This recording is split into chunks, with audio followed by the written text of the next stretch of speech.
So it's interesting. And this is actually really relevant to today's topic, is that I have to cut my nails all the time, right?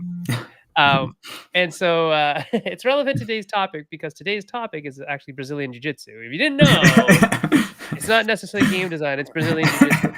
And so ukulele requires that you have nails, and Jiu Jitsu Oh, requires that you don't have nails.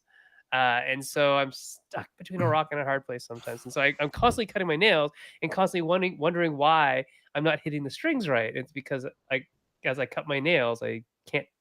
My fingernails weren't can where they used to be like yesterday, right? So it's like, oh, can that's you what put happened. those little like those? I've seen this like little picks that you can put on individual fingers, or is that for? I Does that work for?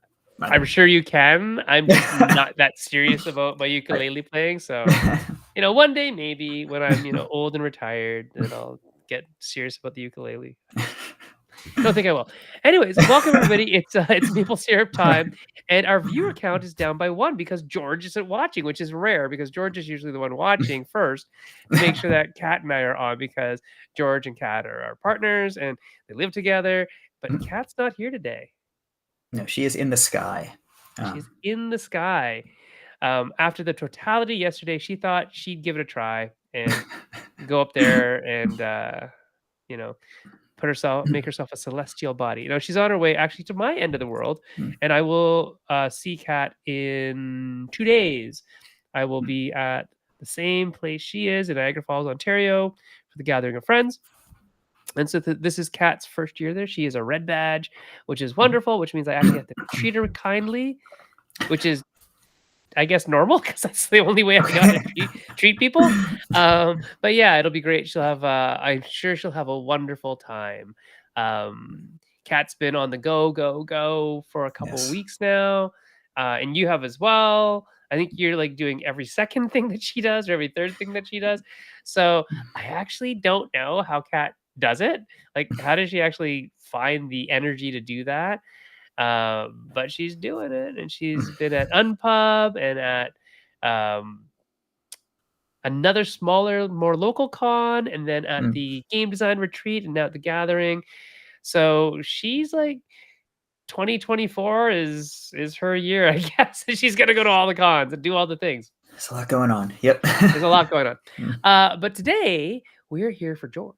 And we are going to talk about his game BJJ 27, which is a 27 card game that is, I'm going to use the word that we're going to talk about today, simulating maybe Yeah. the art of Brazilian Jiu Jitsu. So let's start there. Hey, first of all, welcome, George. Hi. Oh, Nice to see hey. you again, buddy.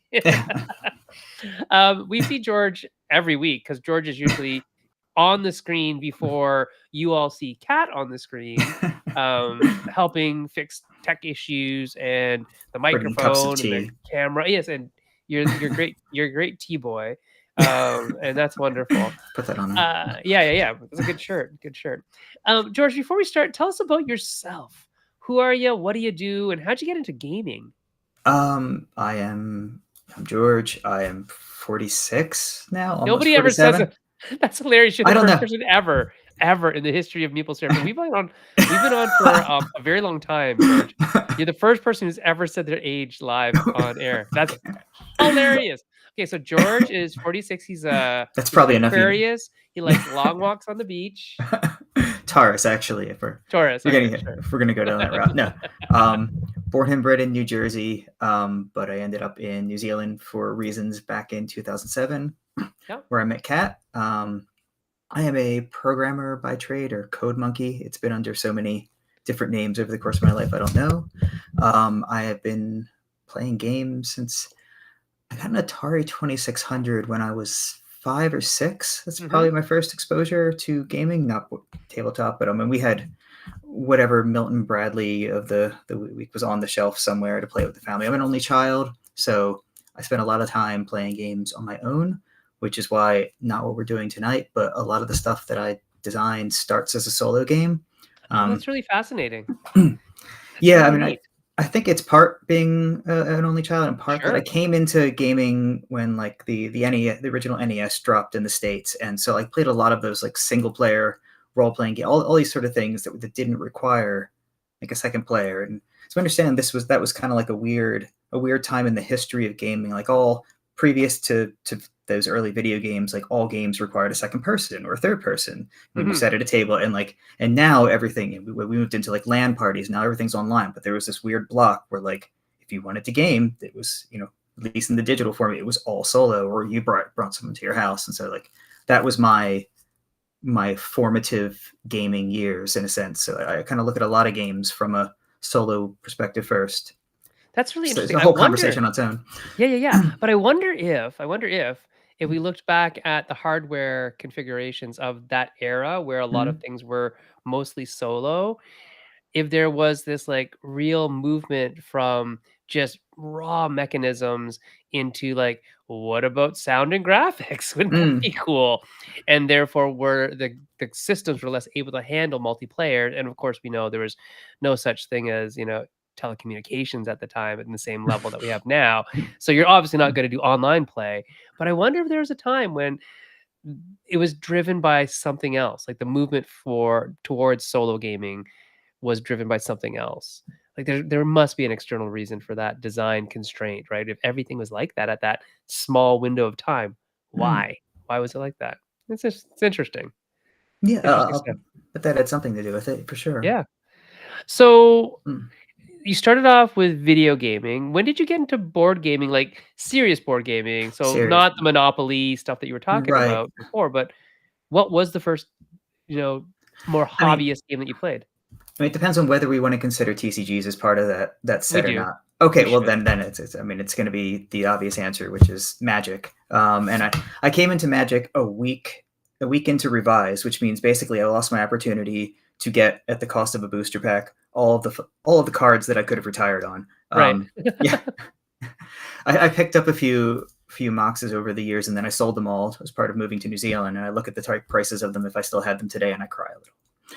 Yeah, my kids, I think I've said this on the show before, but my kids will, like, lambaste me regularly for not holding on to the 4 lotuses that I had and stuff like that, so, like well, I mean, you think Yeah. about it, right? And I could have retired a long, long time ago. But also, the story goes that I sold my cards and got, my advanced degrees with that money because it paid for another 4 years Mm. of schooling and clinical rotations. So I didn't have a job for many, many years because of magic. That's I don't think that's a fail story. I think that's a I don't pretty think so either. It's no, just like that sounds pretty it sweet. it would have been funny to be Mm. like cash in a magic card to buy a Yeah. new card or car or something, right? We live in a I'm strange world. like I still have like beta magic cards right over there. There's still some betas left. I just found them in the basement the other day. It's like, oh, there's a binder. What's in this binder? Oh, beta Stone Rain Mm. and beta Herloon Mm. Minotaur. There's a whole bunch of red cards. Mm. And they're not worth that much, but they're still actually worth something. It's quite remarkable. Mm. Yeah, just because they're weird betas, and I have some alphas somewhere that I actually kept some of my alpha cards. I don't know where they went. They might be actually be at the bank in Safe a one of deposit the box or safety. Yeah, something. no, I'm serious. I think I might have put them in a safety deposit box. It's not the worst call. No, no, just to But leave them there because I mm. lose them if I didn't, right? So But I mean, so starting there, I guess, is has informed a lot of how I look at games. Most everything that I design or I think about starts as like a card game. I mhm. love the things I love about card games that you can put a lot of probably too much sometimes complexity in a small space. Um, You're not wrong. that is one of my failings as well. But I love there's randomness in a deck of cards, of course, because you shuffle Mhm. them, but it's a randomness that declines at a predictable rate. So like the Yes. longer you move through it, the more information you have, which is not the case, I think, certainly not with dice. And I'm Not sure at there's all. other mechanisms like that that work that way, but Like a bag building system would. I suppose so, yeah. But it's one of the things that I enjoy about it, and given that you can pack a lot of information in a small space, like there's a lot of opportunities if you don't pack too much in for like emergent complexity, especially if it's something where you're constructing or building, and these things all fascinate me. Yeah, I think cards are quite possibly, my favorite component to design on as well, just because they can stay on the table as Mm, a tableau, they can be in mm, my hand, they can be in a discard pile, they can be kind of anywhere. And each of those different states has a different meaning, mm, to me, anyways, as a designer. And you're right, there's so much space for art, but still so much space for mm, meaningful information. And so card design is really an art form in itself. And I love mm, card games. I love thinking about card games. And just like you, I think most of my designs mm, either start out as card designs or end up as card designs, or mm, have cards in there somewhere, because I think they're just so versatile. We were mm, talking about this on Ludology yesterday, which will not be released until like 3 or 4 weeks from now. mm, But just talking about how a lot of computer games and app-based games that replicate board games in some ways mm, choose deck building and cards as mm, their mechanism of interface, right? Because I think it does exactly what you're saying, George. There's some predictable rates of variability, variance of draw. You can construct with them. You can take them in and out of your deck. You can think about them before and after the game, and just this little bite-sized piece of information that sits by itself as a card. It's an entity, it's a unit.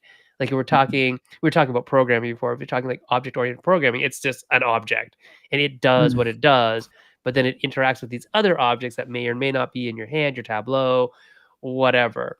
mm, And I think it's a fascinating way to think about design, is this unit of a card and what can it do?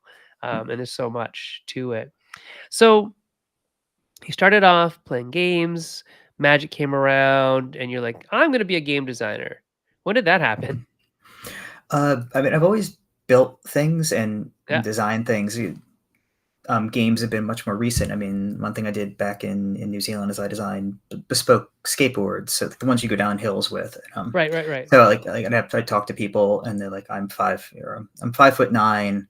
I ride these kind of hills. I have size 11 feet or something, and I'd have to think about like, well, what do you need for what you do? And so, where I'm going with this is that I particularly enjoy, and that this extends into my professional life as well, like crafting experiences for individuals that suit, or at least for a an archetype of individual. Mhm. If it's not for an individual person, that suits a particular role, or it solves a particular problem, or evokes a particular emotion, or that sort of Mhm. thing.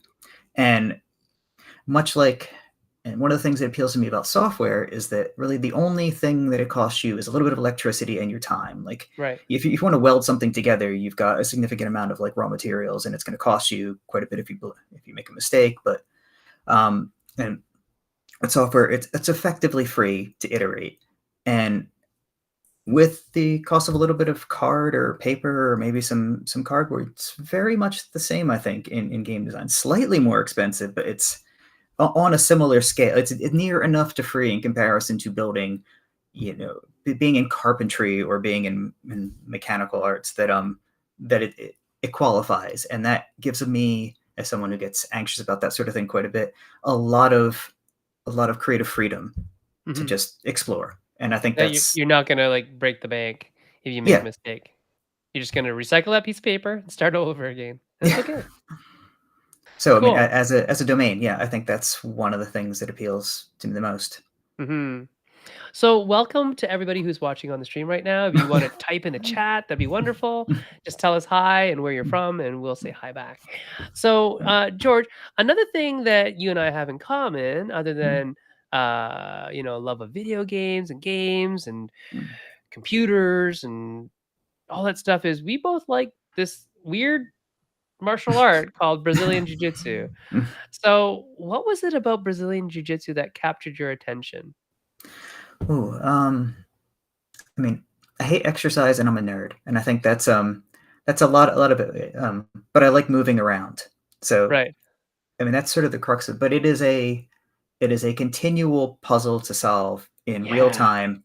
But unlike with, and I started in MMA, but Mhm. unlike with striking, there are ways to just about push pause and think, which Yep. just do not exist in as far as I'm concerned, in striking. I mean, I know people who are good at it, can sit in a pocket for a moment and think, but that's not me. But especially in jacketed grappling with where you can get solid grips on someone, like you have time to think about your next moves. It's a short period of time, but you can work through a puzzle while someone else is changing the rules and the state of the puzzle as well. And it's just, I think it's endlessly intellectually engaging, and then you have the whole physical aspect and how you manage your endurance and where you spend your energy and that sort of thing as well. I mean, I imagine we can ramble for quite a while on the Yeah, topic. I know, I find it fascinating, Trying to right? find out So where to stop. no, no, don't worry about it. I am fascinated endlessly by jujitsu and the people who gravitate towards it. Right? You do get those people who are, I'm looking to learn how to fight, looking for self-defense, looking for fitness, and then you get a bunch of nerds. There are Yeah. so many nerds who love jujitsu, because it is exactly like you said. It's this thing that once you get skilled enough, you can sit there, not sit, but like you can defend and think and really kind of piece together a good offensive sequence or a defensive counter to an offensive sequence. And the thing about it that I love, it's like Magic the Gathering in a lot of ways, right? It's like if I sit here on my 2 blue mana, I can counterspell, right? And so a lot of it for me, I'm like I play half guard deep half octopus a lot lately. That's what I've been playing. So my goal is if I set up a knee shield and an elbow, my elbow is in their armpit. I've got underhooks for days, right? And if I can Yes, underhook yes. somebody, I am done. They are done. Like I'm on their back in like split seconds, right? So there's this game inside the game inside the game, and I'm choosing what my arsenal is from my vast knowledge of moves. So I'm a first degree black belt. I've been doing this for 20 years almost now, and I've wrestled for 40 years of in my life. So I Oh. have a really good ground game. I don't strike because I can't see more than about a foot away from my face when I take my glasses off because I used to have cataracts in my eyes. So I'm really not good at striking at all. I try and I practice with my teammates and stuff like that, and I'll gladly hold pads, but it's just not my thing. I don't mind bag work. I'm just not, I'm Yeah. not into getting to. I don't mind getting hit. I just feel really bad when I don't hit anything. My arms are also really short, so anyway, so grappling. Grappling for me is exactly what you said. It's like you can sit in the pocket. You can like hold somebody off if you've got good frames and solid defensive posture, then you can really slow everything down to like this really slow level and then you can go. My students will always, they're saying like, "How are you so fast?" It's like, "I'm not fast. You're just really slow." Or I see you moving in like almost bullet time, almost like the Matrix, right? So it's pretty funny to see like white belts turn to blue belts, turn to purple belts, turn to brown belts, and watch how their game progresses because they're actually learning how to slow down. It's kind of But neat. so you bring up the other side of it there. So it's not just being able to slow things down in because you know more, but like there's the whole prescience thing where you can take away options from the other person to the point where like there's only two places that they can go or something like that, Yeah, and it's very easy to wait for them there, and you look like like you're reading their thoughts or that sort of thing because yeah, you understand the possibilities from this point, the flow chart of it in a sense. yeah. Which is very much like when Magic was small. When Mhm. Magic was really small, right? And still now, it's like if somebody's exactly what I said, if somebody's sitting on 1 blue mana or 2 blue mana, you have the possibility exists if they constructed their deck the way you think they constructed their deck, that their answers to your whatever thing you're casting next might be a mana bomb, might be a mana sink, might be any of the things that counter or do something poor bad to you because they're waiting with that. And so we talk about in jiu-jitsu, we talk about like laying landmines around our body and just Mm, waiting for somebody to fall into that trap, right? mm. Oh, Kat said, "Hi, I just landed. I can't hear you, but you look great." I think she's talking to me. I think so. I mean, So yeah, there's a lot of that, and I like what you're saying about when you know enough to know what the possibilities of a person's movements are, then you can react to that or you can plant a trap for that. And I think that really does kind of scratch my inner Yu-Gi-Oh! It's like, you just activated my trap card, right? So how did you decide to turn BJJ into a game? because I feel like I was surprised that no one had done it before, and then I thought about it and I realized why no one had tried to do it before. I mean, if you, I, I would take a stance and argue that if you were to try to model it as a totality, like that would be a fool's errand. Like the one, it changes so often, and two, like if we were to do it, say with cards, like the deck would be this thick, and I can't remember where my second hand is. There it is, a lot of space.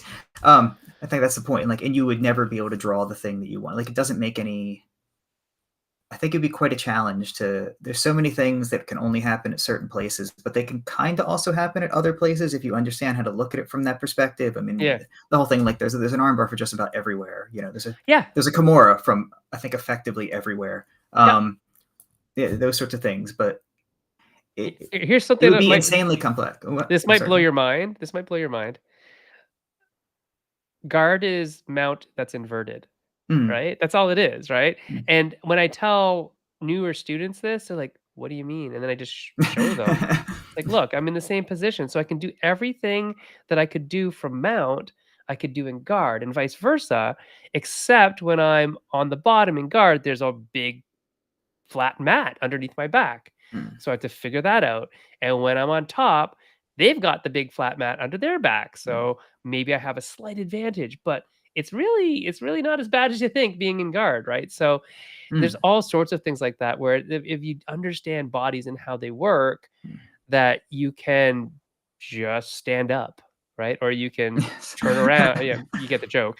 Or you can turn Yes, I do. around, or you can do other things that people just aren't understanding because they don't Mm, understand the game, right? And so mm, those moves that you say, yeah, if you couldn't draw, you why can't you draw that? Or you should be able to draw that in that position. mm, That's where I think you're right. It does get difficult. So let's talk about the thing you wanted to mention before when we said, mm, what's the difference between like a simulation and some abstraction of this really complex sport that moves in minutia, right? Little itty bitty things make a difference in mm, jujitsu. So if we were to simulate that, you're right. We would have this mm, giant deck that you might not get the cards you need, and that's not necessarily representative of the game, of the mm. sport, right? So how did you how well, first of all, we should mention that BJJ 27 is 27 cards. Yes. How did you distill all of that, this encyclopedic knowledge, down into 27 cards and and why? I guess would be the other question. I mean, I suppose the short answer is that I didn't, and the longer answer is that like I pick and choose. So, Mhm. I mean, so in this, it's basically each player has 13 cards, and then the one of them is the board. And Right. I chose 27 because it's one of those multiples of 108, and I thought like if I didn't give myself a very tight constraint, I would end up with 700 cards, and that Right. game would be unplayable. Well, and Um, it's also what, like 3 printed sheets of paper, right? That's 9 up yes, I think times so. 3. Yeah. Yeah. So that's a Um, good little number to work with. mm. And I wanted to. I figured it's a place to start, Mhm. in a sense. So to make it work at that point, and I use work loosely because the game is still very early. Is that I had to. I'm trying to make decisions about what I can collapse and what I think. What is the story about BJJ I want to tell, which I think is true of any game. Like you have to Mhm. decide. Like I played a game a couple months ago about was it like fishing villages in Scandinavia, and like I'm sure you could tell a lot of stories about that sort of environment, about fishing, but running a fishing village in general. And but this game tells one of those stories. And in BJJ 27, what I'm trying to tell is the essence of jiu-jitsu that I've been taught, which is to essentially keep safe, get on top, get to a better position, and if you can, control, and if you can, submit, like in that order. Like that is a good heuristic. Like if you can move in that direction, from from worst case position where you were on the bottom in a terrible position to not getting killed to getting on top and then improving your position and therefore your control and then hopefully ending things. I think that is Mhm. a relatively high level, leaving a lot of stuff out, but still a distillation of what you should probably do. It's certainly what I think the point system in competition is largely based around, Yeah. with some allowances for where it's better to strike as well. But I suppose that's it's not really that much of a tangent off of there. Yeah, so Yeah. really it's based on the idea of position control submission, right? So Mm, get a position, keep control, work for submission. And the point mm, system works like that. So anybody who's watched like UFC can maybe mm, understand the terms mount and back mount. Those are worth 4 points in Brazilian Jiu Jitsu. They're the highest point level because they're technically the most dominant positions to be in to attack from. Then you have passing the guard, which is worth 3 points. And passing the guard just means that I'm getting past your legs and your frames and I'm in control somehow. And then we have 2 point moves like knee on belly, which is sort of this pin with your knees, but you can still sit up and strike and attack. And you can get up and get away from somebody a little easier than riding a full mount position. And then the only other two things there are sweeps and throws.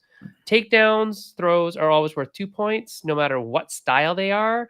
So it differs from wrestling or judo. Judo, you can win with a perfect throw called an ippon.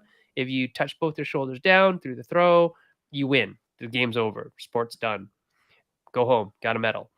If and in wrestling, you get points varied on amplitude. So you can go from a 2 point back exposure to like a 4 point from feet to ground in one smooth move. And it depends if you're talking folk style or freestyle or Greco-Roman. There's different styles of wrestling, right? So there's a lot going on there. And the other thing that is very, very key for jujitsu is 2 points for a sweep. And a sweep is when I use my legs and my arms, but it's really predicated on your legs to turn your hips over and my hips over at the same time. So I would go from my legs facing the ceiling and your legs facing down to the complete opposite position, mm, right? I'm inverting the hips. That's what really counts as a sweep, and that's 2 points. So, yeah, any of those things we're looking for changing position to then control. And points are only awarded after you establish control. So if I sweep you and you get away from me, I might get what's called an advantage.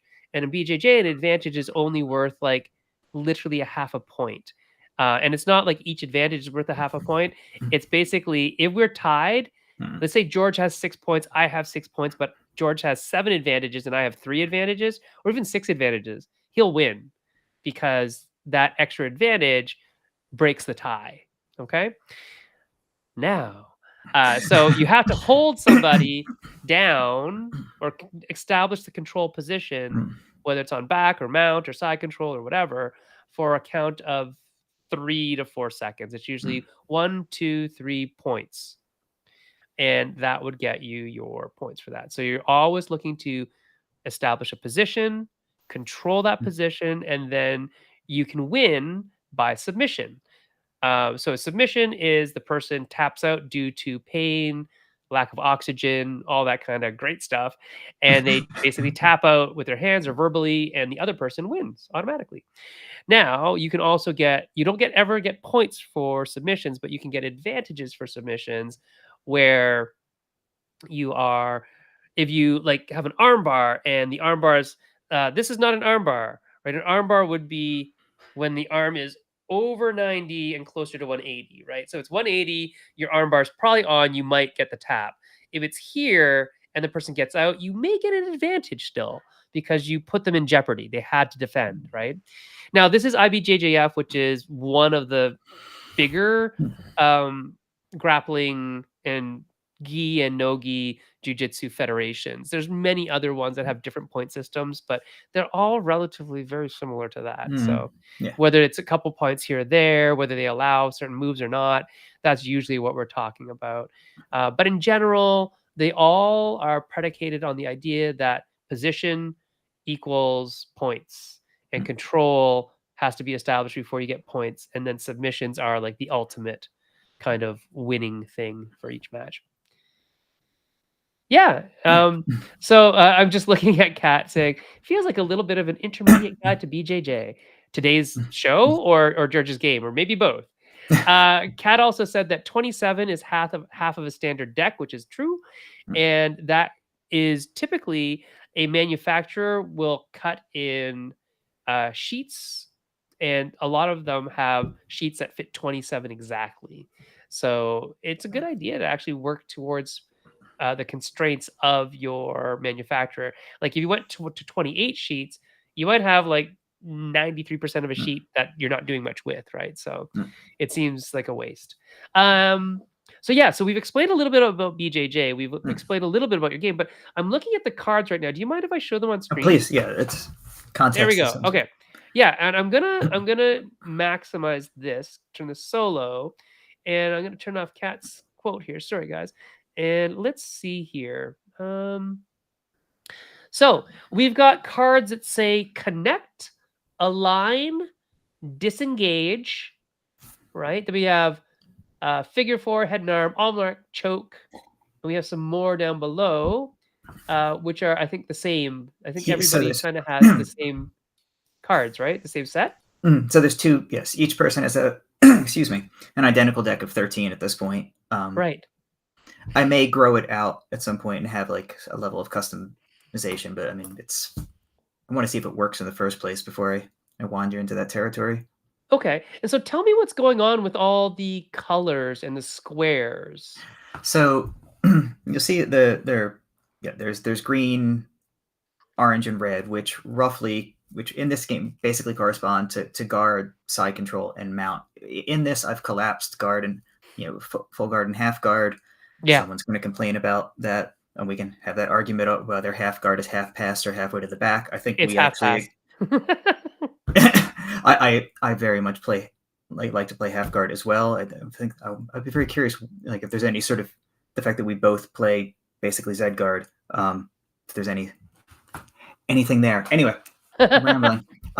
So green is guard, then side control and mount, because I think green generally being in guard in either place is fairly neutral, and then as you move forward, and then the line in between indicates if the box is on the top, this is a card that you can play in top position. If the box is on the bottom, it's a card you can play in bottom. So the one that you're hovering over, so that frame I see, I side, see. you can Yeah, only yeah, yeah. play from the lower position because you're generally throwing up frames when someone's trying to pass you, Yep. and on the other side, because you can play either side of these cards. I should probably mention that first, but only one of them at a time. So you really have 26 cards. Right. So I'm cheating. But yeah, and to the other half of that card, you generally apply pressure when you have gravity in your favor. So you can play that side when you're on top. A lot of them you can play wherever you want. But yeah, that's what those indicate. The UX is still questionable, but again, early days. And so the left and right sides is this bottom versus top? Not always. You Okay. see some of them, like the next card over, can be played in either position from either way, but some of them are divided up more that way than others. Right. See, I see like grip and strip you could do from any place because you're always doing that. That makes sense. Yeah, Angle versus square, you're always doing that. This also makes sense. And then posture versus base. that's the terminology there. I mean, Interesting. really, you establish. I was thinking about the sort of base you need when you like if you're gonna hip out or something, you have to plant your feet and get a solid base in that sense. But I know base matters as much on top as on bottom. I think that term is probably not the right one there to communicate what's going on. And for the audience, strip does not mean to take off your jacket. It means to remove the grip. Let's just in case that wasn't abundantly clear. Yeah. I have not made any attempt in this to make this a let's learn BJJ sort of thing. There is a presumption in these cards that you have a rough idea of the terminology and what it looks like when two people roll around on the floor, basically. It looks awesome, and yet also kind Yes. of maybe boring if you don't know what you're looking for, as all the UFC fighters complain about. Yes. So yeah, there's a lot going on here, but I get it. Oh, cool. So first of all, I was looking at these ones with the circle on them. What does that mean? So pass, recover, pass, sweep. So What are we doing here? these came out of not the last playtest, but the one before. Someone was pointing out like you can't in the original version didn't have those, and someone was pointing out like normally when they watch these sort of things, like if someone's trying to move from side control into mount, there's a tipping point where you can catch them and basically continue their weight over and turn Yeah. it into a sweep, right? Mhm. And so these are I've never played Yu-Gi-Oh, but these are my attempt at sort of like a trap card. So these are See? Gave up rather than twice. yes, rather than playing these cards into one of the places on the board, which is the 27th card, you place them face down basically, and they apply for a turn. So you're in a situation where you expect, due to the rules of the game, someone's going to try to sweep you, or someone's going to try to pass your guard, or or uh, Oh, or so submit like you, like and they will this is like your trigger. anticipation. Yes, so the left Got side it. is condition and then response. So I see, I see, I see. So let's say I play this card, this first connect card is it face down, you said? yeah, so they can't see Oh, what right. you are anticipating. So if somebody plays pass, I can then turn this over and say, "Oh, sorry, I recover." Yes. Perfect. To- And that's recovering the guard.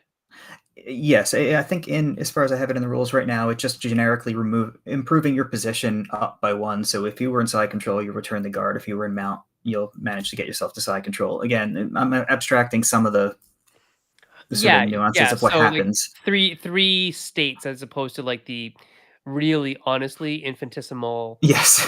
numbers of degrees of micro adjustments that people talk about in BGO. So pretty funny. Okay, so another thing I see here is these shapes. What are these shapes? What do they So do? they appear on any of the sides of the cards that are submissions, Oh, and they are okay. basically so if you I think if you scroll all the way to the bottom, the last card in this set. It will be the board, right? Yes. So you see Okay. there are four corners to that thing, and there are two pentagons and then two circles, which again, as an abstraction, sort of apply to the shoulders and the hips slash knees, which are basically the places that you would establish, or shoulders slash Elbows. sleeves and Yeah. lapels, Yeah, yeah. and then knees, and basically the places where you would establish grips and the where the limbs attach that you would attack. Right. There's no head per se, but again, four corners. So those on those other cards, they indicate the areas that you can potentially establish control before you initiate a submission. So they may have they'll either have two or three spots, and the control you have in those segments will determine how difficult it is for the other player to basically escape from the submission. I hope I'm Oh, okay, okay. So let's look at this card here, which says figure four. So figure four, I have control over both shoulders and one hip in this one, it, potentially, right? in a sense, yes, Okay. because And I feel like so yeah, go go ahead. ahead. No, But no, you keep like talking. the classic one from side control, yeah, you're obviously hitting the far side arm, establishing control over that, but you've probably pinned the shoulder with your hip. Um, I'm not quite sure why I threw the leg in there again. I'm trying to decide how much each of these cards should have on Right. them. So they're still sort of throwing stuff at the wall as far as that. But yeah, the head and arm one should actually be two shoulders and not two legs. That's just a data merger. That doesn't make any sense for head and arm. But the choke is the two legs because, of course, when from the back you throw in your hooks, and that's sort of Right. Cool. going Okay. on there. Yeah. Yeah. So that they cannot rotate. Mhm. Cool. Okay. And so you have points of control, and when you're when you have that means I have those points of control when I play this card? So you will have, if you are the blue player, you will have blue cards in at least one of those sections. Ideally, three of them. Having it in one is probably not worth attempting unless you're trying to simply force someone to burn cards. Which is so in this game, your deck is also a representation of your endurance. Yeah, that's So each awesome. time you go through the deck, you trigger something and reshuffles it, and you remove a card from the game in a sense. So as the Mhm. match goes on, you have less resources, and yeah. Which makes sense. So are you playing cards to different quadrants? I'm gonna bring up the board here, right? Mm. So oh, can we see this? Maybe not. Let me see if I can change what I am sharing here or share a different screen. Here we go. I'm going to share this screen. Share.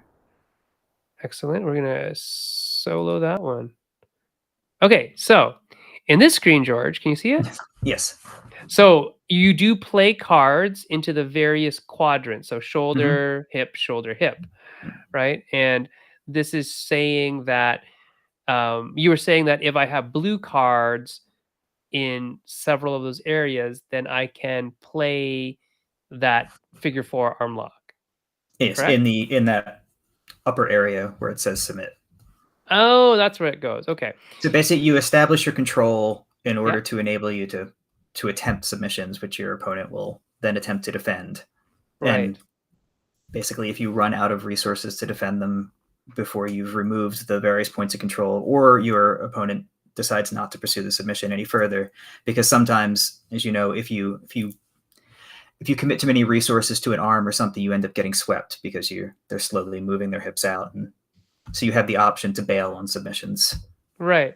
And this is where cards like this come into play where it's like if somebody is trying to submit me, then it turns into a sweep, right? Like things like that. It's one of the ways to to get away from them. That, yeah, if you so there's the option with those kind of cards where like you saw it coming, Hmm. but if they've established it, then you over the course of several turns systematically sort of, in this case literally, like strip away their points of control through Yeah. various other cards or through just raw force, because there's a, as you know, like some people sometimes you just muscle your way out of things, and there are mechanisms in the rules to simply Hmm. to burn through your deck as a way to apply Right, which force. would reduce your endurance in over the long run, but it'll get you Yeah. out for now, right? Mm. Which is wonderful, right? Because that is very much the truth. So being I'm 5'2" and 125 pounds. I fight in rooster weight. And when I fight everybody else who's like so rooster weight is the smallest weight class. When I fight anybody else, I still have to use technique to get out because I can't outmuscle them. Mm. But a lot of like big white belts, I've got 20 years of experience on them, but they're still blasting out of my arm bars because they're just giant Mm. dudes, right? Mm. And so, but they're gonna get tired faster, and that's very, very true of the sport, right? At the end Mm. of, I can roll for 8 hours straight and not be tired, because that's what I do. It's my life. And these new big dudes, they're like tired after 5 minutes with this little 125 pound guy on their back for the whole round, right? So it's pretty funny that you're catching a lot of the truths of the sport within a very abstract way, but still it makes sense. And that's why I love decks and I love cards because it's like, yeah, those cards are now out of your deck, bro. You burned them because you couldn't get out using technique. You had to Mm. muscle your way out. That seems right, you know? And I do feel like in my own experience, when the more exhausted I get, it's not just that I have less gas in the tank, as they say, but like I will, in a sense, forget things, or like even if they like I don't actually forget how to do uh a head and arm choke or something, like I just can't access those sorts of things, and I Yeah, and your I can't technique is necessarily not as control good. what things I lose. Yeah. In my experience, and that's why I went that way with the No, it's totally true. mechanisms. I was literally talking to students about that today about, hey, Mm, when you run out of cardio, because a lot of them are saying, yeah, I have a bunch of power lifters in my noon class. mm, They're just big dudes. They power lift, and it's like, hey guys, you have lots of muscles, and I get that, but can you think your way through a fight? And they're like, mm. Nope," because they're all just so used to like burning out everything they got in like Mm, 1 minute. They're used to going for PRs, right, personal records mm, for their weights, and it's like, okay, but if you want to do this, it's going to be slightly different. You're gonna have to learn how to intelligently conserve your resources and breathe. And cardio is king. Cardio wins fights, right? So mm. it's And it's very true.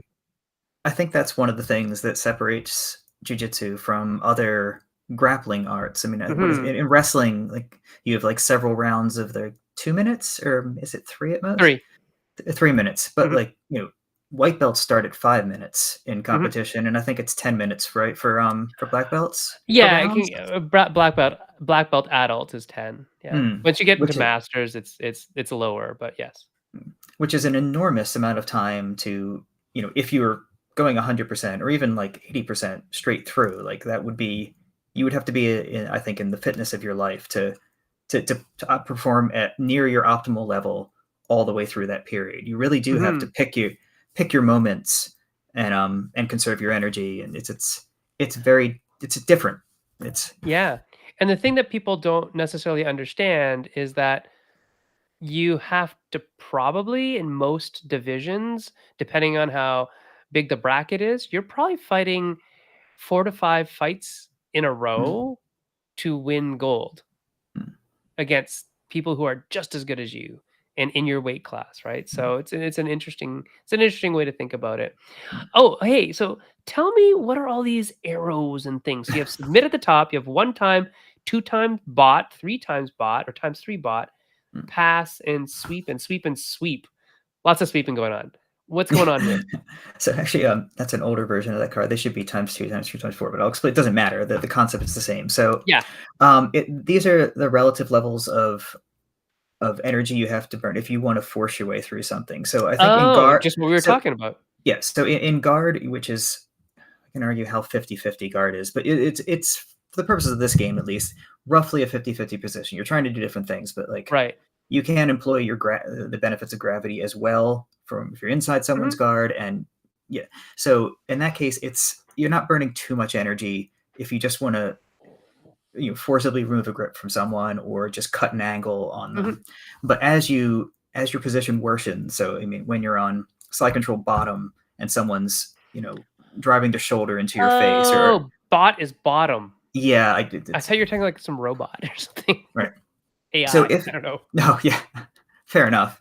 So if you're on top, that times one, or in the newest version, it's times two, stays consistent because you have the benefits of gravity. You don't have no one's cooking you, to Mhm. use the term, but as your position worsens on the bottom, it costs you more to get out of that position, Yes. which I think hopefully for players who don't know much about jiu-jitsu, but at least I understand it hopefully that mechanic will help encourage them to understand that I need to better my position. Like I can't just hang out underneath mount, even if I've got a even heart. So yeah, I happen to have gotten a collar and a pant script, but if someone tries to submit me and I don't have the cards to break their submission, it's going to cost me an enormous amount of energy to get out of this Mhm. position.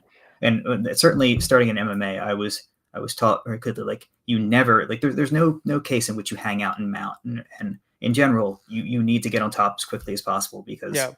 the longer you're down there, the worse it is, and Yeah, just that's what I'm trying to do percentage-wise, here, right? basically. Yeah.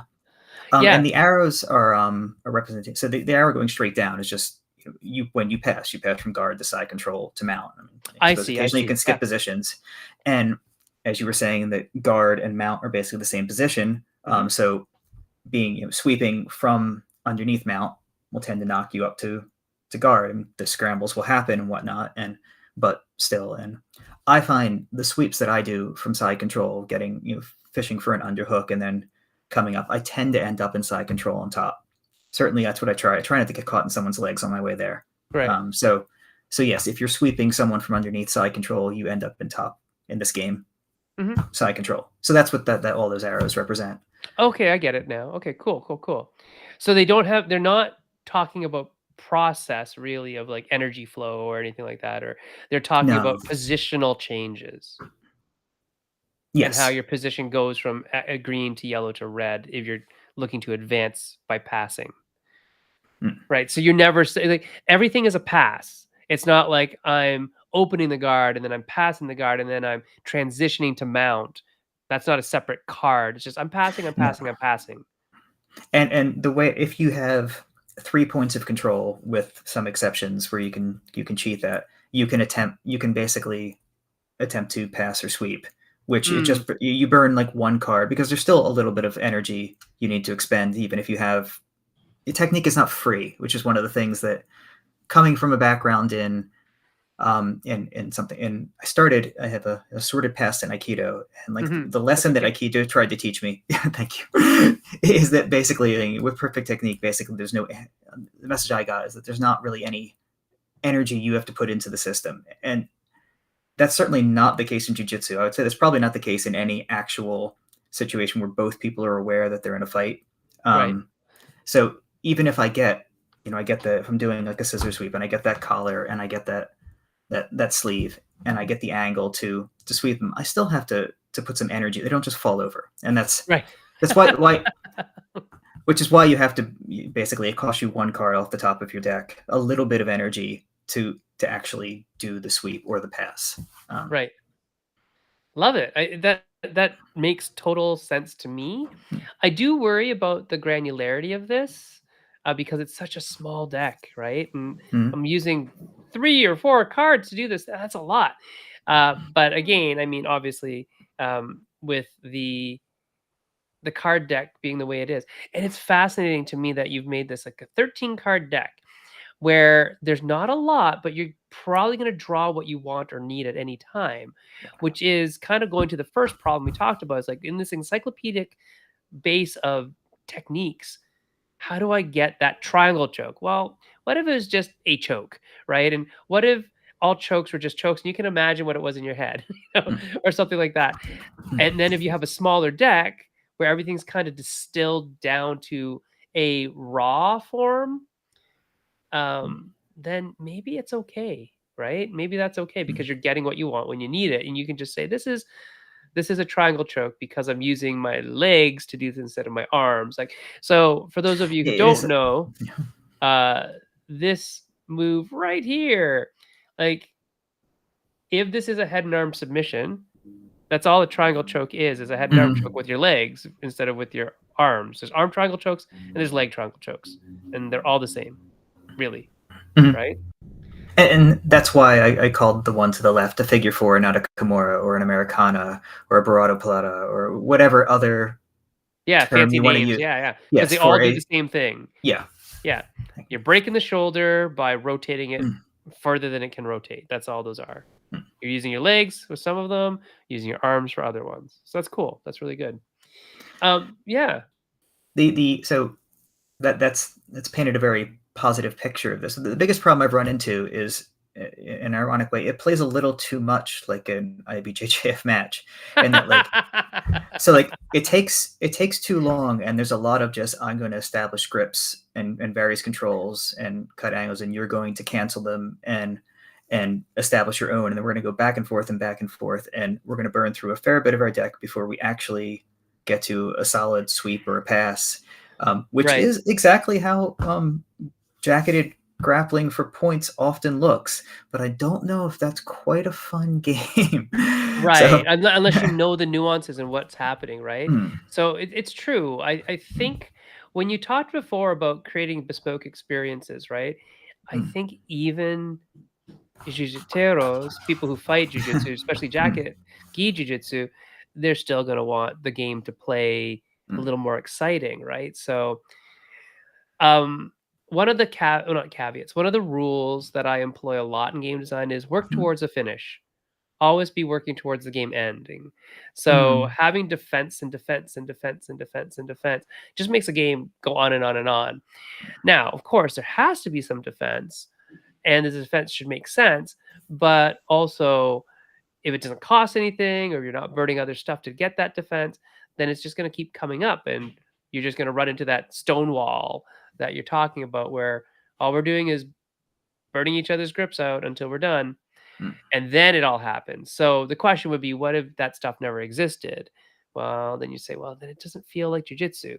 Okay, well, what if it existed less? hmm, Maybe that's the answer. So when you have decks, you also have card ratios, right?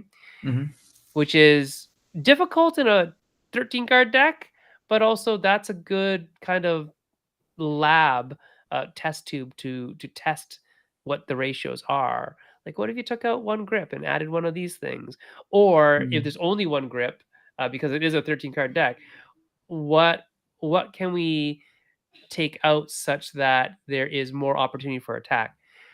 Also, um, depending on how you remove cards from the game through fatigue and all that kind of stuff that you're saying to burn your deck out, are there things that just never burn out, and things that always burn out, and those types Mm, of things? Maybe some areas to consider, right? mm, Um, so good jujitsu looks like this, right? 95% of the time you're using 5% force, and mm, 5% of the time you're using 95% force. That's what we would consider to be like really good mm, jujitsu. So how does that translate into a game like this, but still be interesting? Because I think you mm. have it here where it is that 95-5 ratio, but it's making it look like two people are always stalemated, right? Because Yeah. they're counteracting each Mm, other's, which again isn't really interesting unless you know exactly what's happening. mm, Because the moves themselves, you can't see the flashiness of them because they're just cards. mm. So yeah, I that is a big challenge. One day I'll have to show you our MMA game. So Alara and I made this Okay. 18 card MMA game where it's you have a stand-up deck and a ground deck, right? Because MMA is slightly different than Mhm. jujitsu, and that we had the same problem because we both do judo and jujitsu and all that kind of stuff. And she's like, "Well, if we just do jujitsu, it's going to end up like exactly what you talked about, this giant thing. But what if we distilled it down to really just like the stand up and the transition game, like the Mm. throws and the sweeps and stuff, and then the ground game. And what would that look like?" And it actually was really neat. Um, does this game, when you play this game, is it my turn, your turn, or is it simultaneous action reveal? How does that play? It's we take turns. So I mean, Mhm. I have three things I can do on my turn. I can in this order, and they're all optional. Um, I can I can expend force to basically remove one of your cards from a quadrant. That's just it is literally applying brute strength Right. to achieve a Got it. goal. I can play a card into a quadrant. Most of the cards can be used in that way. So it's establishing control over an area, Mhm. and then I can either play a submission, assuming I fulfill those requirements about those little gray shapes, which I Mhm. put at the top, or I can take one of those cards and place down and basically prepare a trap, or I think that was it actually. I'm probably missing something, but yeah, basically those are the three things you Right. can do on your So turn. place a trap, force a submission, or play a submission, or add a card or remove a card from a quadrant. And you can do all three of those things on your turn Yeah. right now. It's just a lot of cards, and you want to be conservative about your cards, maybe. That might be the only Yes, thing. Yeah. Okay. And then obviously, well, what's the hand size? I never asked. it's three, so Okay. you really could only do three things on your turn. At least right now, it's only Right? three. Yeah. Yeah. So interesting Mm. because what we did in our game was we made it simultaneous action reveal, Okay. and you had your whole hand in your hand. So there's only like 9 cards or something, right? And I don't know if you have Mhm. all Oh, of them. right. Like, I have to think Mm. if you have all of them, but, I have a set right over here. I'll show it to you later. Okay. But yeah, it was really Mm. neat because it felt like the mind game of, are they going to try to stand up, or are they gonna, engage in the guard, or are they going to punch or kick, or are they going to throw, right? Are they gonna clinch and look for knees, or are they gonna clinch and do a judo throw? And so it was really Mm. quite a neat game. It was just hard to play for people who didn't understand it, and also you had to switch decks all the time. You had a stand-up deck and you had a ground deck, and it just didn't jive with some players who didn't want to. Oh, now I have to pick up that deck? Yes, now you have to pick up that deck. "Oh, I don't like picking up decks." It's like, "What Mm. do you mean you don't like picking up decks?" So it would honestly probably make a good app in that you could just automatically switch the decks for people, right? So, Mm. anyways, I mean, yeah, I that's have I have a problem with sports games. They're hard, man. mm. I mean, that point you just made is one of the things I was thinking about with, again, to the larger topic of simulation. Like there are Yes. things you can do in a computer game or with computer assisting that would just not be permissible as a level of bookkeeping in a modern I mean, people tell me of these old word games that I've never had a chance to play from like the 70s and early years, where like you literally had a spreadsheet that you were filling out between turns.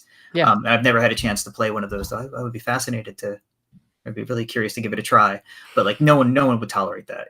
2024, I don't think. Well, there's someone, but Yeah, there are people. yes. Yeah, I mean, if So you want, you should probably try to get if you get to some of the bigger events, you'll find people like running like mega games, which are slightly different. They're not the same, mm, but some of them are very big and have a lot of like information that you kind of need to keep track of.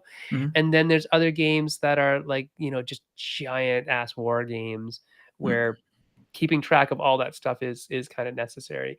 mm, And yeah, some of them are like real exercises to play, mm, but you dedicate time mm, to it. It's like mhm. I would play this one weekend every year, but I Yeah, cannot yeah. play it every weekend for a year, right? It's totally a different thing. Mm, Yeah, so I'm really fascinated by how well you distilled the art into really just 13 cards per side, and I think that's mm, really neat when you can do that.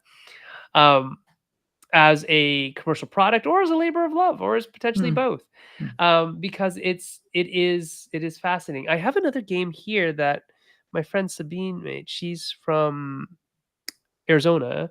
She Okay. is now a brown belt, I believe, Mm, but she's a graphic designer and she just wanted to make a game, and so she made BJJ the game and kickstarted it and like had art done and all this. It's really cute. okay. Um, if you ever see like people making like an avatar that's a jujitsu person and they can like add different rash guards and stuff, Mm, she made that too. Um, mm.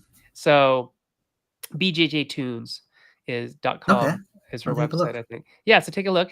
I Mm, haven't played the game yet, but I have it and I've read the rules, and it's just very simple. mm, And sometimes going simple mm, may capture the spirit, if not the mechanics. And I think you have to decide at some point, what do you want to capture? mm. Um, and I mean, I how key is it to capture those things, mm. right? And I thought about like if this game currently feels like one of those IBJJF matches, like I kind of want Yeah. it to feel more like a quintet. Like, have you ever watched Quintet? Yep. I love Quintet, and like the pace where like you're forced to move and things were. I mean, even the long matches feel like they're quick in a sense because exhaustion plays such an interesting. I don't know. This is you know at Yeah. 7:02. This is probably the wrong time to go into that, but like there's different versions. I gravitate towards no-gi personally Yeah. because I like the way it feels, and I would like this to feel more no-gi than gi. I think there's probably more. I think more people would find enjoyment in it than Good. I, Yeah, totally going good. down a weird path now. Yeah, yeah, But that's yeah, okay. So for people who don't know, quintet is a team grappling format where mm, you have like two teams of five facing off each other, and it's actually really cool that way. I love the format as well because it's fast, and that if you lose, then you have the next people fight and the next people fight until it's like um, you're fighting until a team is eliminated, right? mm, And then you have in quintet, there's like brackets, and so you have team A and team mm. B, and on the other side you have team C and team D, and the winners of those two then fight together, and then go on to more brackets and things like that. Um, The key so thing about it being that if you win as an individual, you're not done. You have to yeah, fight the next fresh person, yeah, which is just a really interesting exercise in yeah. how much you It's want to like put into this match. Like, it's like a it, Shark Tank, right? yeah. Or King of Fighters, like the video Oh, game where you yeah. have three members, and then Mhm, if you win, then you're just fighting the next guy that pops in, mhm, right? So it's really like like a success when one guy can beat two guys. Then you're like, oh mhm, man, they're up. They've eliminated mhm, two guys from our team. We haven't eliminated any guys from their team, but that guy who eliminated the two guys is probably real tired mhm, by now, right? mhm, So I maybe look into doing that. That way, you could have um more fighters too, like more people who have like a kicker or an ability. Like, mhm, I'm gonna fight you with this guy because when he recovers two cards instead of one card, right? Or something like mhm, that. You can strategize around the order of your players. Or you have somebody who's really good at this type of submission. So, whenever he does that, he only has to have these 2 points instead of the 3 points that are listed on that card. Mm. Um, but they all use the same deck, right? Hmm. And so, Ah, I see. Yeah, I um, see what you mean. so my guy and your guy are fighting, and I have my 13 cards, and I burned through a couple of them, so now I have 11, but I beat your guy. Your guy, you change the character card to your second character card, but then you refresh your whole deck, and now you have 13 against my 11 Mm. cards. But I have my first guy. I like my first guy because he has this ability that I like. And I haven't burned that card yet. I refreshed it or something, right? So now Mm. we're fighting, and you beat my guy now, but you only have 9 cards left, and I get my 13 back, but I have my second guy in now. So I think that's a really cool format, and I think you could do something with it. Um, and then you could probably cut down on the defensive aspect That's kind of where my head is. because Yeah. it's like it's not best out of five even because it's not best out of it's not best out of five in quintet. It's like you have to beat all five Yeah. if I remember Whoever. correctly. Yeah, Yeah. so it's like 5 life points. Mhm. And each of those life points is a different fighter, could have a different style, could have, whenever like it could be you could even have different things about your fighters. Like if this fighter comes in, and your team is down, he gets an extra card because he's like, really rah Mm. rah or something, right? So you can Yeah, have yeah. different personalities in the cards, which I think would add to the feel of Mm. like a competition in a sport as opposed to this really right now a technical exercise Yeah. in semi Mm. simulating the match. Um, so I am all for you progressing towards like a King of Fighters variant or quintet variant, or because it's quintet's a thing. So Yeah. trio, best of the three, Yeah. or septet format. Yeah. Right? And I think that's really Yeah. cool. Yeah. I'm reading the rules for quintet right now on my screen. It's like no Vaseline. So no Vaseline in your Oh, decks, man. guys. No Vaseline in your decks. All right, guys. It is 10:07 here Mm. in Eastern Canada. So I'm gonna say goodbye to George. George, I would love to play this sometime. Mm. Whenever we get a chance, whether it's in person or whether it's online. I'm obviously into it. I do know there's a couple other game designers who do like BJJ, have trained it in the past, may still train it. Mm. I think Evan in your area, He did. And he used this to train. whole thing actually came out of a conversation I had with Eric Royce, Yeah, at a PAX Unplugged, and this is not the game we discussed. Actually, though, the game we discussed was a lot more like the King of Monsters sort of thing, so, well, maybe there's something to that. I think Yeah. so. I think so. I think so. Yeah. But yeah, so next time we're in the same space together, Mhm. print out 3 sheets of cards, cut them up, and sleeve them, and bring them over, and we'll play. Sounds great. And I would also play on Screen Top Mm. GG with you as well sometimes. So yeah, Awesome. if this has given you any inspiration, that's great, and I Mm. would love to play it. And I just welcome anybody who's interested in the sport to look for it. If you're a Mm. nerd and you like puzzles, and Mm. you also are like, man, I could use some movement in my life, go try Yeah. BJJ out. And Really, it's as honestly, a there's really, of all the things I've done to move, it's probably the safest because you start on the ground, and so many things that you get injured in life, like the escape I've done, any of the standing grappling, like striking, it's that transition from I'm standing up, and now I'm on the floor. That's yeah, always where injuries seem to happen. So you already start on the floor. yes. Like there's no impacts that way. Yeah. So there I mean, obviously, in competition, we start standing and we throw, and I guess you're not are you adding that, or you don't have that in your game yet? I have some prototype rules for it, but like it seems that there's no standing up once you hit the ground in this for the purposes of the. I feel like it would add too much Yeah, complexity. yeah, maybe, right? As much as Um, I like to stand up when yeah, grappling. yeah, standing up is awesome. Just stand up. Yeah. So yeah, just if you're a nerd and you like stuff where you're moving and you want a martial art that maybe isn't as, um, like, viscerally Mm, painful as getting smacked in the face with a fist. mm, The couple cool things about BJJ. mm, First cool thing, you can train at full strength mm, and not have to worry about it because it's mm, up to the other person to tap. That's it. Second cool thing is that it is something that I don't know, you get a lot of there's a lot of endorphins. It's a lot of Hmm, positive positive vibes in jujitsu, hmm, if you find the right club. So find the right club hmm, for you. Don't just go to any old club, find the one that fits you as a personality, hmm, and, yeah, just be on the mats, it's great. And if you do like picking people up and throwing them, there's also that part of the sport too, so hmm, there you go. hmm, Yeah, but I would gladly welcome anybody from our various nerddoms into BJJ. hmm. It is a lovely, lovely, lovely, lovely martial art when you compare it to a lot of the other ones. Cool. Agreed. Agreed. And so, next time I see you, George, we will, play this game, and maybe we'll get to roll. That would be super fun too. Most cons I go to, I bring some no-gi gear and my mouth guard. It has never been useful, but, like, it doesn't take up much space. At least I'm Right? prepared. Right. Well, that's the thing. I mean, we just have to find a space. Just Mm. have to find a space. I prefer math, though. I have rolled on a wooden floor once, and I will never do that again. Oh, no, don't do That that. Don't do was that. horrible. Or a carpeted. Don't roll on a carpeted floor either. Ugh. Yeah. I know that, so at the gym that, is at the gathering, um, there are, like, mats that fold out. There's just not many of them. There's, like, maybe 4. It would be like a 8-foot section of mat at the most, right? We could still train, but we probably couldn't do a whole match. Right. Anyways, anyways, Right. I'll check it out. I'll be there on Friday, Yes, so maybe next year you can come as well, so ideally, I'd love that. that'd be lovely. Mm. Alright, George, it was great talking to you. I'm really Oh, interested in seeing this game.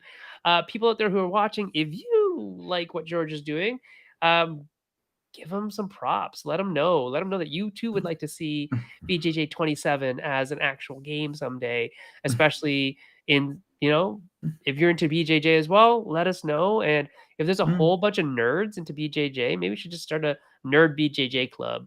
Um, I did a talk the other day at Big Bad Online, which is mostly about role playing, but it was Mm, myself, James Benz Hodes, and Fonda Lee, who's an author of this book series called the Greenbone Saga, which is about fantasy versions of Chinese mafia and so oh, martial arts. And so we were talking about martial arts as narrative design structure tools and how does martial arts form a narrative tool or form narrative structure for players and readers and gamers. mm, Um, so yeah, if you at all are interested in martial arts, come talk to me when we're at a con. I love talking martial arts. I mm, could do it all day long. I do it all day long. It's kind of my second job, right? I actually do probably more BJJ than I do game design, to be honest, in terms of time spent. But yeah, um, cool. And apparently George likes it too. So go talk to George. There you please go. do. All right, everybody. We'll see you guys later. George, it was lovely seeing you, and we'll You as hopefully well. get to be in person soon. I've only really Mm, got to see you in person once this year. yes. Well, was it It was once a this year? it No, was a Origins. it was It was last year. yeah, it was a flying George, visit, I think. say it isn't so. Yeah. When are you gonna be what con are you at next? I'm definitely at PAX West. I Yeah, that makes sense. and I will be at PAX Unplugged. The others, TBD. Alright, okay. Um, Fair enough. mm, Fair enough. mm, Yeah, so I'll be at Origins, I'll be at Gen Con, and then after that, I don't know. mm, I got really screwed up last year by going to some cons during my work, and it just mm, kinda pushed me back into a bad place, just gotcha. work-wise, Mm. that is like, "Oh, I have to catch up on everything I missed on those days," and it's like, "Ugh." So I don't Doesn't like sit that. still. Yeah. I don't like that. But I like going to cons, Mm. so all right, Oh, yeah. everybody, that's it for today. We'll talk to you later. Thank you so much. George, thanks a lot. We'll see Thanks y'all for having me. later. Bye. Bye.